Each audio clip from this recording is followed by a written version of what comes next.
Tony Sanchez wrote in his book Up and Down with the Rolling Stones about a Beatles or Rolling Stones meeting where they talked, quote, long into the night about music and revolution and how they were going to change the world. On the front cover of the Rolling Stones album, Their Satanic Majesty's Request, a slightly veiled picture of John Lennon is seen.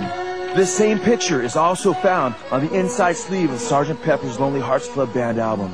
On the Stones album, we also see a semi-camouflage picture of George Harrison of the Beatles, his head being covered with magic mushrooms, a biblically forbidden doorway to Satan called pharmakia. Sgt. Pepper's Lonely Hearts Club Band album is covered with a collage of people known as the Magic Crowd. These are the faces of different people that the Beatles considered part of the mystical club. The Beatles described them as their heroes and people they looked up to. In this crowd you find pictures of one-worlders like Karl Marx and mystics like Edgar Allan Poe and Carl Jung and Aldous Huxley, who Crowley reportedly turned on to mescaline. The Beatles also placed a picture of occultist William Burroughs, who claimed to have become demon-possessed after killing his wife on the Sgt. Pepper's album. Also making the cast was the most popular starlet of the 1960s, Jane Mansfield. Mansfield was a high priestess in Anton LaVey's Church of Satan. Mansfield admitted to using her Satanism to both seduce and gain worldwide fame. The Beatles also placed a slew of Eastern gurus on the album as they continued their assault on Christianity.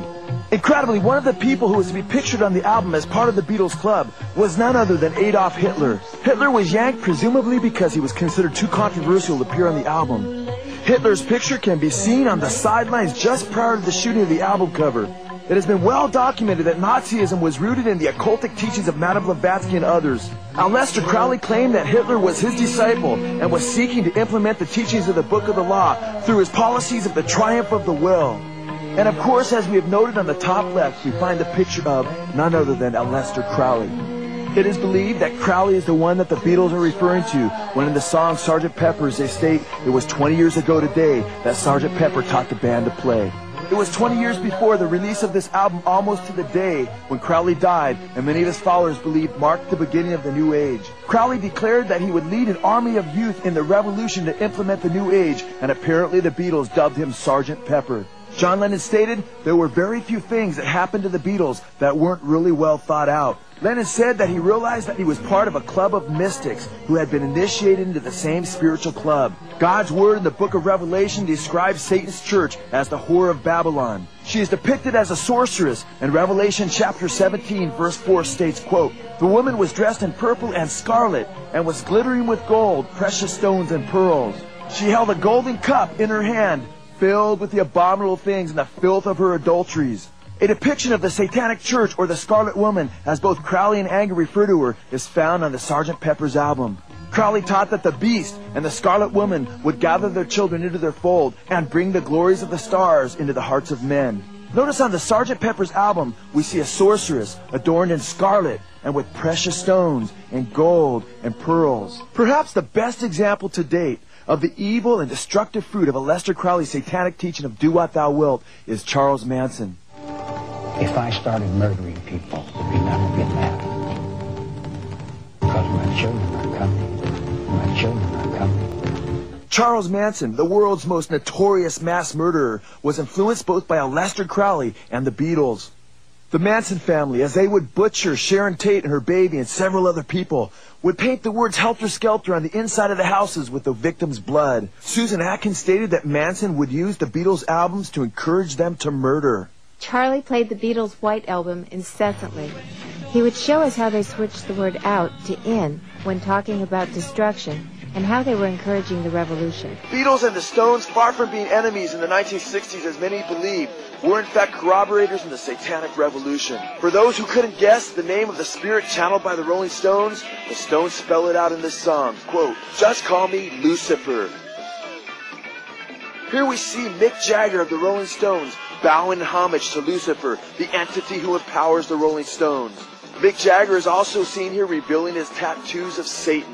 One day, when it is too late, Mick Jagger will be cursing the very Satan who is empowering him for deceiving him and leading him to hell. John Lennon couldn't have made it any clearer when speaking of the Beatles' success and stating, quote, "I sold my soul to the devil." Yoko Ono also made a pact with Satan for Lennon and herself not long before Lennon's death.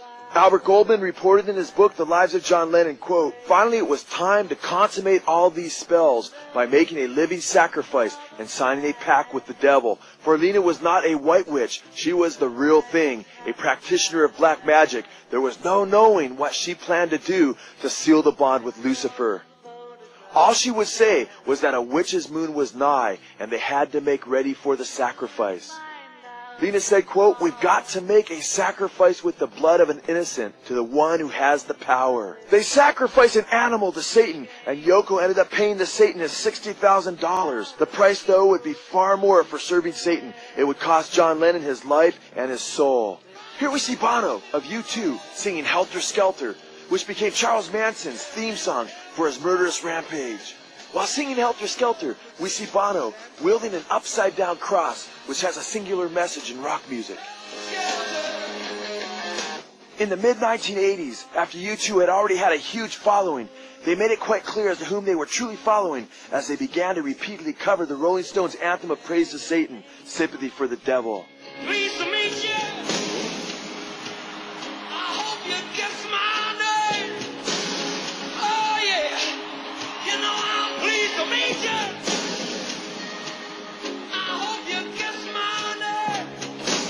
Bono, U2's lead singer, has repeatedly assumed the role of Lucifer in his music, in, for example, the Fly character, which was an allusion to Beelzebub, or the Lord of the Flies. Beelzebub is referred to in God's Word as the Prince of Demons.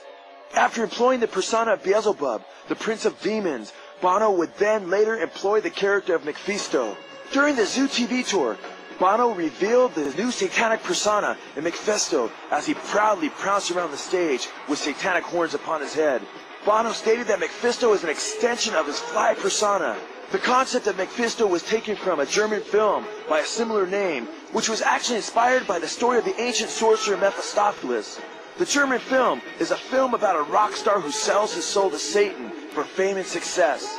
Bono admitted that he regrets that he was not able to identify his satanic side earlier than the self-revelation as the Fly or Mephisto. He stated, quote, "One thing I might regret from early times was just showing the one side of me," he says. "The egomaniac was always there too, and some people have always seen me with horns." To be sure, Bono has revealed his true colors through U2's music as the Fly and Mephisto. U2 fans who have a hard time reconciling Bono's actions with their faith should be aware that Bono has long been about deception. He has stated, quote, "It's all a con, a way of putting people off from the fact that it's a heavy mother. It's probably our most serious record yet. It's the least serious title. It just fooled everyone. They thought we'd lightened up, which is totally untrue. We're miserable bastards." Bono declared, quote, "I lie all the time. I only always tell the truth in my songs." Bono claims to have been influenced by Oscar Wilde when unveiling the satanic sorcerer Mephisto, and in particular Wilde's declaration, quote, "Man is least himself when he talks in his own person. Give him a mask and he will tell you the truth." End quote. Ironically then, we see that Bono, in the donning of a mask depicting Satan, U2 has unmasked their good boy image and revealed the satanic power behind their music as they draw as many as possible into the coming kingdom of Antichrist. Susan Atkins, who was convicted of 8 of the Manson family murders, told me in our exclusive interviews that she remembers Crowley's name coming up when she was in the Manson family. I remember Lester Crowley's name being brought up when I was part of Manson's family. Manson's philosophy, like Crowley's, was do what thou wilt. Carl Raschke, in his book Painted Black, states, quote, "It is known that Manson had a close association with the remnants of Crowley's organizational structure, the OTO, in Southern California." Manson's music was filled with Crowley's doctrines for the new eon, as they sang about free sex, drugs, mysticism, revolution, and about doing your own thing. You can do what you want to do, 'cause you're strong in your mind. While Charles Manson is in prison, Crowleyites like Marilyn Manson are not. Marilyn Manson is reported to have declared, quote, "Even Christ wouldn't kill himself for this pitiful America that hides under Christian values. It is time for their world to be destroyed. It is time for a new age, the age of Horus. We must forget this wasted generation and amputate it before the mind rots away with it." Sadder still is that while Charles Manson was only able to influence a relatively small number of people through his music to live wicked and destructive lives, Marilyn Manson is influencing millions of people. Marilyn Manson was reported to declare, "When we reach the age of reason, the age of Horus, we can no longer be what our parents, our God, our society would like us to be. Maturity, sensibility, rebellion. 15. This is when we fall. This is Lucifer."